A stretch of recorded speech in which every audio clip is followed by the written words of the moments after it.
नमस्कार, आवाज समाचार देख रहे हैं आप और आपके साथ मैं हूं स्मिता रिशाल। वक्त हो गया 5 बजे की तमाम अहम और बड़ी खबरों का, जिस पर करेंगे नजर। लेकिन उससे पहले नजर इस वक्त की हेडलाइंस पर। हफ्ते के आखिरी दिन शानदार बढ़त पर बंद हुए बाजार। सेंसेक्स निफ्टी 1.5% से ज्यादा चढ़े। बैंक निफ्टी में रही 862 पॉइंट की बढ़त। आरआईएल आंध्र प्रदेश में लगाएगी 10 गीगावाट का सोलर पावर प्लांट। प्रदेश के इन्वेस्टर समिट में मुकेश अंबानी का ऐलान। 40,000 करोड़ के निवेश से जियो राज्य में बन रहा है डिजिटल नेटवर्क। तेजी से बढ़ती गर्मी के बीच केंद्र ने राज्यों को दिया अलर्ट। बिजली सप्लाई की तैयारी पर मांगा ब्यौरा। सीएनबीसी आवाज एक्सक्लूसिव।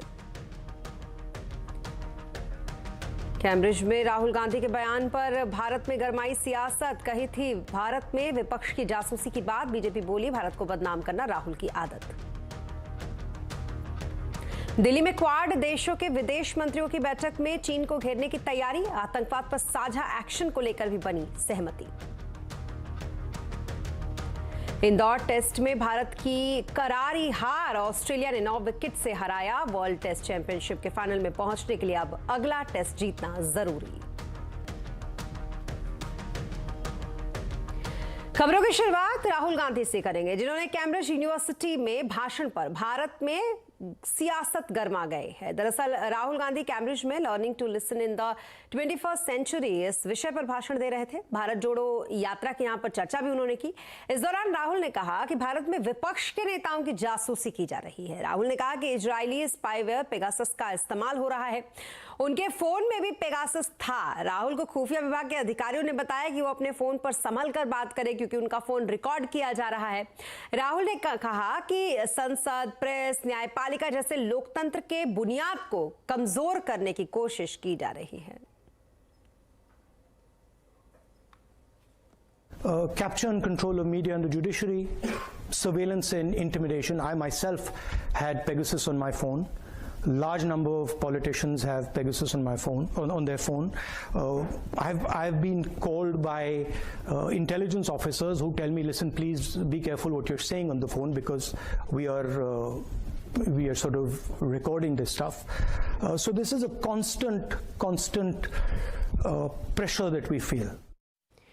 हालांकि राहुल गांधी के इस बयान पर सियासत भी खूब हो रही है। केंद्रीय मंत्री अनुराग ठाकुर ने कहा कि देश को बदनाम करना राहुल की आदत बन गई है। देश में कोई उनकी सुनता नहीं तो वो विदेश में जाकर कुछ भी बोलते रहते हैं।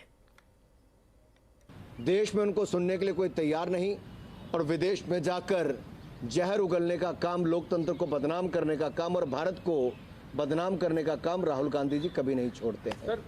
तो ये स्वाभाविक है, देश में तो उनकी स्वीकारता है नहीं, और जो बाहर लोगों को कुछ पता नहीं उनके बीच में जाकर तो आप कुछ भी झूठ बोलेंगे, और उनको ये पता नहीं राहुल गांधी जी भ्रष्टाचार के मामले में बेल पर हैं, और एक बार नहीं कई बार माफ़ी, कभी पार्लियामेंट, कभी कोर्ट्स में ये मांगने का काम उनका हो चुका है।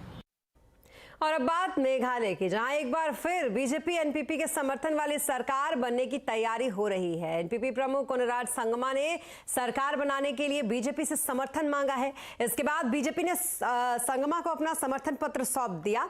कोनराड संगमा ने समर्थन के लिए फोन पर अमित शाह से बात की थी। आपको बता दें कि दोनों पार्टियों ने अलग अलग चुनाव लड़ा था। कल आए नतीजों के बाद नेशनल पीपुल्स पार्टी 26 सीटों के साथ सबसे बड़ी पार्टी बनकर उभरी। बीजेपी के समर्थन के बाद ये 28 हो जाएंगी। इसके बाद भी सरकार बनाने के लिए 2 और सीटों की जरूरत होगी, जिस पर संगमा ये कह चुके हैं कि उनके पास दूसरे पार्टियों का भी समर्थन मौजूद है। आज गवर्नर से मुलाकात कर संगमा ने सरकार बनाने का दावा भी पेश कर दिया। Till they are formally here, of course, on the phone we have spoken to everybody. And we are going to proceed as a party, and of course BJP has given its formal support to us, but we are going to meet the Honourable Governor, requesting him to call us and invite the National People's Party to form the government. And in the meantime, as I said, the BJP and other political parties have already extended their support, and those details are still with us. We'll let you know. और अब बात quad बैठक की। दिल्ली में quad देश के विदेश मंत्रियों की आज बैठक हुई। विदेश मंत्री एस जयशंकर की अध्यक्षता में इस बैठक में अमेरिकी विदेश मंत्री एंटनी ब्लिंकन, ऑस्ट्रेलियाई विदेश मंत्री पेनी वॉग, जापान के विदेश मंत्री हियाशी योशिमासा ने हिस्सा लिया। इस बैठक में क्वाड देशों ने चीन को सीधा संदेश देते हुए हिंद प्रशांत क्षेत्र में किसी भी एक तरफा बदलाव का विरोध किया। साथ ही आतंकवाद पर क्वाड वर्किंग ग्रुप का एक गठन भी इस बैठक में किया गया।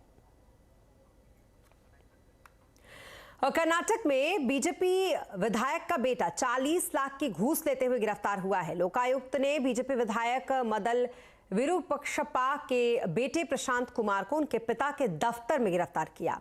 मदल विरूपक्षप्पा सरकारी कंपनी KSDL यानी कि Karnataka soap and detergent limited के अध्यक्ष थे। इसके बाद प्रशांत के घर पर भी छापेमारी की गई, जहां से 8 करोड़ रुपए का कैश बरामद किया गया। इस घटना के बाद भाजपा विधायक मदल विरूपक्षप्पा ने KSDL के अध्यक्ष पद से इस्तीफा दे दिया है। उन्होंने कहा है कि जिस टेंडर के मामले में बेटे ने घूस ली उसमें वो शामिल नहीं है। और अब बात करेंगे मार्केट की। आज काफी दिनों की गिरावट को भुलाते हुए बाजार कुलाचे भरते हुए नजर आया। अदानी की ब्लॉक डील का असर तो बाजार में जोश भरने में कामयाब रहा ही। अमेरिका से भी कुछ अच्छी खबर आई तो बाजार आज काफी खुश नजर आया। कुल मिलाकर बंद होने से पहले सेंसेक्स और निफ्टी 1.5% चढ़ गए। बाजार का पूरा हाल जानने के लिए हमारे साथ है हमारे सहयोगी यतिन मोता। यतिन, बताइए आज सेक्टर्स का किस तरीके का हाल रहा, किस सेक्टर्स में ज्यादा एक्शन? तो देखिए, निफ्टी की बात करें तो सबसे पहले अदानी स्टॉक्स पे फोकस रहेगा, क्योंकि अदानी की दोनों फ्लैगशिप कंपनीज अदानी एंटरप्राइज और अदानी पोर्ट्स डील के बाद यहां भी आपको जबरदस्त बाइंग दिखी। अदानी एंटरप्राइजेज लगभग 17% की बढ़त के साथ आपको बंद होता हुआ दिखाई पड़ा। अदानी पोर्ट्स में 10% की तेजी और SBI और भारती एयरटेल जैसे हेवी वेट्स में भी आपने खरीदारी देखी। रिलायंस इंडस्ट्रीज ने भी आज जबरदस्त कंट्रीब्यूशन बाजार की तेजी में किया। लूजिंग एंड पे फार्मा शेयर्स थे ज्यादा करके। टेक महिंद्रा अपनी आज इन्वेस्टर डे की मीट के बाद 2% नीचे था। सिप्ला और दीवीज जैसे स्टॉक्स में भी आपने थोड़ी बहुत हल्की गिरावट देखी। ऑब्वियसली मिड कैप की बात करें तो आपको काफी सारे PSU बैंकिंग स्टॉक्स दिखेंगे। Union bank, bank of India, Indian bank, PB fintech, ये सब शेयर्स में लगभग 6% की तेजी आपको आती हुई नजर पड़ी। अगर हम मिड कैप में गिरते हुए शेयर्स की बात करें तो yes bank, CRISIL, शैफलर India, tube investment जैसे स्टॉक्स थे जहां 2 से 3% की गिरावट आपको देखने को मिली। PSU बैंक स्पेसिफिकली अगर हम बात करें तो union bank, UCO bank, Punjab and Sindh bank, SBI जैसे काउंटर्स में जबरदस्त बाइंग का माहौल था। और ऑब्वियसली अदानी ग्रुप के शेयर्स में भी आपने अच्छी तरीके से हरा निशान देखा। अदानी ग्रीन और अदानी पावर 5% की सर्किट के साथ बंद हुए। जी, बहुत शुक्रिया तमाम मार्केट अपडेट के लिए आपका यतिन। और बाजार की रैली कितनी टिकाऊ है, आज आवाज अड्डा में इसी पर करेंगे बड़ी चर्चा शाम 7:57 पर।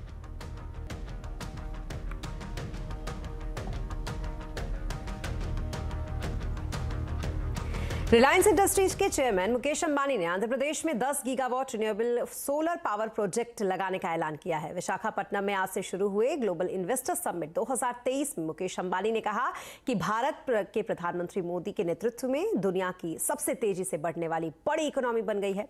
इस तरह आंध्र प्रदेश युवा और विजनरी मुख्यमंत्री जगनमोहन रेड्डी के नेतृत्व में उल्लेखनीय प्रगति की है। मुकेश अंबानी ने KG-D6 की चर्चा करते हुए कहा कि आंध्र में रिलायंस की oil and gas exploration team ने 2022 में गैस पाई थी। इसमें रिलायंस 1.5 लाख करोड़ का निवेश कर चुकी है और आज KG-D6 भारत की गैस प्रोडक्शन में 30% हिस्सा रखता है।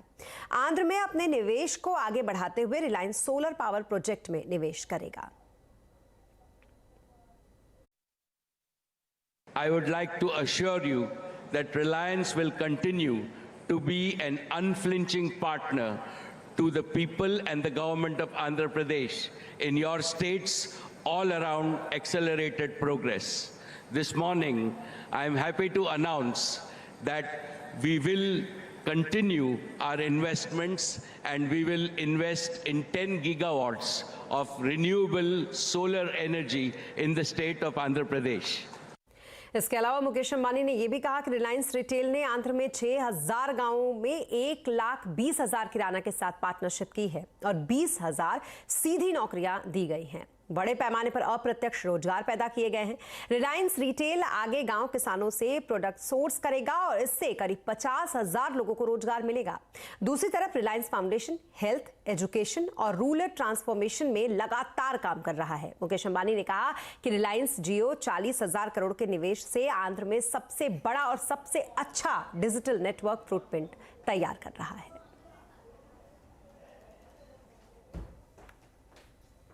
We are creating the largest and the best digital network footprint in the state by investing over 40,000 crores.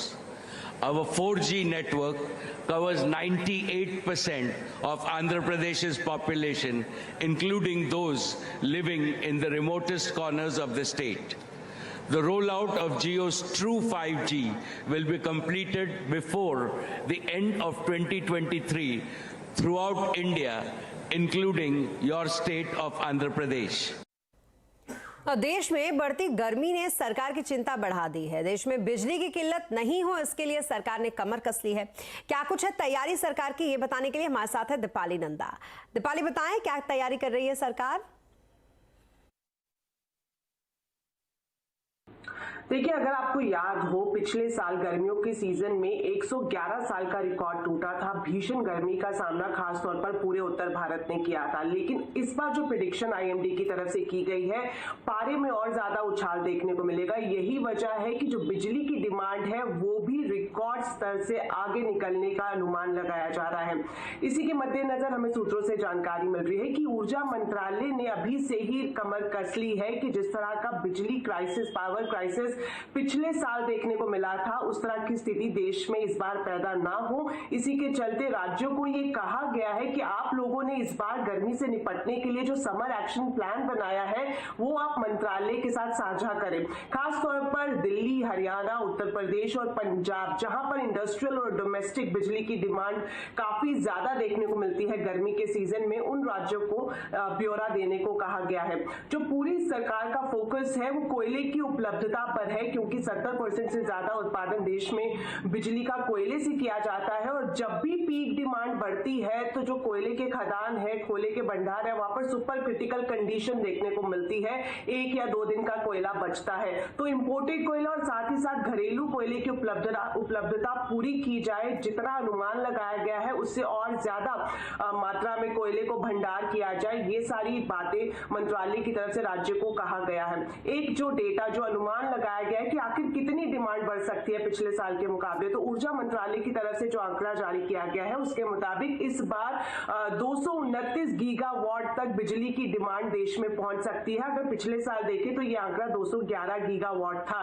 यही वजह है कि कोयले की उपलब्धता बढ़ाने और राज्यों के साथ अभी से ही कोऑर्डिनेशन सरकार करती हुई नजर आ रही है। बहुत शुक्रिया तमाम डिटेल्स के लिए आपका दीपाली। और यहाँ रुकेंगे एक छोटे से ब्रेक के लिए, लेकिन ब्रेक के बाद फिर होंगे हाजिर। आप बने रहे हमारे साथ।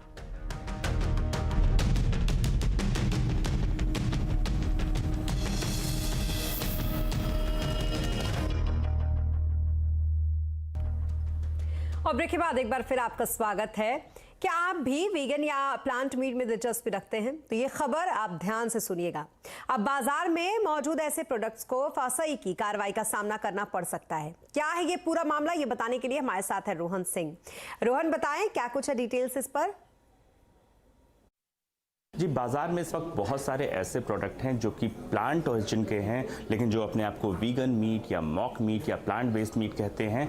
फूड रेगुलेटर एफएसएसएआई को इन प्रोडक्ट्स से कोई दिक्कत नहीं है, लेकिन एफएसएसएआई का कहना है कि जब आप मीट शब्द का इस्तेमाल करते हैं तो उसे एनिमल ओरिजिन का होना चाहिए। आप भले ही अपने जो कस्टमर्स हैं उनको समझाने के लिए इसका इस्तेमाल कर सकते हैं, लेकिन जैसा ही आप फूड आइटम के पैकेट पर मीट शब्द का इस्तेमाल करते हैं तो ये ज़रूरी है कि जो नियम है उनके मुताबिक वो एनिमल ओरिजिन के हों। और ऐसा बहुत सारे जो प्रोडक्ट्स हैं वो इनका पालन नहीं करते हैं, भले ही वो प्लांट बेस्ड हो या सोया से हो या बाकी प्लांट ओरिजिन के चीज़ों से बनी हुई प्रोडक्ट्स हो, उनमें भी मीट शब्द का इस्तेमाल किया जाता है। और फूड रेगुलेटर का कहना है कि ये मिस ब्रांडिंग और मिस लेबलिंग का मामला है और फूड सेफ्टी एक्ट के अगेंस्ट जाता है और जो कंज्यूमर है उनको ये कंफ्यूज कर सकता है। इसीलिए बहुत जल्दी जो तमाम फूड कमिश्नर्स हैं, जो अमेजन या फ्लिपकार्ट जैसी कंपनियाँ जहाँ पे ये बिक रहे हैं, और साथ ही जो कंपनियाँ जो इस प्रोडक्ट्स को बना रही हैं, उनसे मीट शब्द को हटाने के लिए कहा जा सकता है। ठीक इसी तरह का जो मामला था वो मिल्क को लेके भी था। सोया मिल्क या आलमंड मिल्क जैसे बहुत सारे प्रोडक्ट्स थे, उनको हाल में ही कहा था कि मिल्क शब्द का आप इस्तेमाल नहीं कर सकते, क्योंकि मिल्क जो है वहाँ पे भी एनिमल ओरिजिन का हो तभी मिल्क का इस्तेमाल किया जा सकता है। और अब सिमिलरली अब जो मीट प्रोडक्ट्स खुद को मॉक मीट या वीगन मीट कहते हैं, उनके लिए भी यही नियम लागू होगा। और साथ ही जो वीगन रेगुलेशंस हैं वो FSSAI ने हाल में ही अलग से तैयार किए हैं, उनके सर्टिफिकेशन की अलग प्रक्रिया होती है। तो इसी तर्ज पे बहुत जल्दी इस तरह के जो प्रोडक्ट बाजार में आपको दिख रहे हैं, जिन्हें आप वीगन मीट कहते हैं, प्लांट मीट कहते हैं, उन्हें अपनी लेबलिंग को बदलने के लिए कहा जा सकता है। बहुत शुक्रिया तमाम डिटेल्स के लिए आपका रोहन। और इसी के साथ यहाँ लेंगे एक छोटा सा ब्रेक, लेकिन ब्रेक पर जाते जाते होली के रंगों पर भी इस बार महंगाई का साया है। बाजार में कई नए प्रोडक्ट तो उतरे हैं, लेकिन दाम पिछले साल के मुकाबले 50% तक ज्यादा है। गुजरात से केतन जोशी की रिपोर्ट, ब्रेक पर जाते जाते देखिए।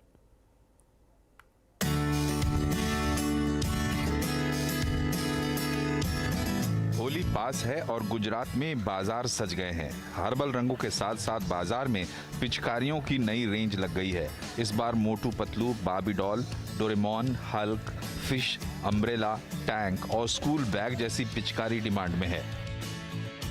पिचकारी का मार्केट अच्छा है, प्रोडक्शन थोड़ा कम है, इसलिए होलसेल में पिचकारियाँ इतनी नहीं आ रही है। और नए में ऐसा है कि डोरेमोन है, हल्क है, फिर एवेंजर्स है, यूनिकॉर्न है, इस टाइप की पिचकारी आई है। गन वाली पिचकारी है, पीछे स्कूल बैग और टैंक वाली पिचकारी है, फिर पाइप वाली जो अपने पुरानी पिचकारी आती थी वो आई है। कलर्स के अंदर नया है इस बार की, जैसे सिलेंडर्स आते हैं वो है, और फिर एक पायरोटेक्निक गन है कलर्स के लिए। बाजार में पिचकारियां तो एक से एक हैं, लेकिन इस बार जेब ज्यादा ढीली कर रही हैं। हुआ कुछ यूं है कि चीनी पिचकारियों के बहिष्कार के चलते भारतीय पिचकारियां ही बाजार में आई हैं, मगर प्रोडक्शन में कमी के चलते भाव पिछले साल के मुकाबले 30 से 50% तक ज्यादा है, जहां कीमत 150 रुपए से शुरू होकर 1000 रुपए तक जा रही है। इस बार थोड़ा ज़्यादा प्राइस है, चाइना से पिचकारी आती थी, इस वजह से आज इंडिया से बनी है, चाइना से माल नहीं आया, इसलिए प्राइस इस बार ज़्यादा है। इसलिए हम अच्छा है कि इंडियन है प्रोडक्ट, इसलिए भाव ज़्यादा है। पर सब क्या करें कि इंडियन प्रोडक्ट यूज़ करने से कलर है वो हार्मलेस हो गए, क्योंकि इंडिया में बने, चाइना से गए तो कलर में स्किन को इन्फेक्शन होगा, और इंडिया से बने स्किन में इन्फेक्शन नहीं होगा, इसलिए इंडिया का कलर यूज़ होगा। बढ़े हुए दाम लोगों को थोड़े चुभ रहे हैं, लेकिन इस बात का आनंद भी है कि पिचकारी मेड इन इंडिया है। केतन जोशी, अहमदाबाद।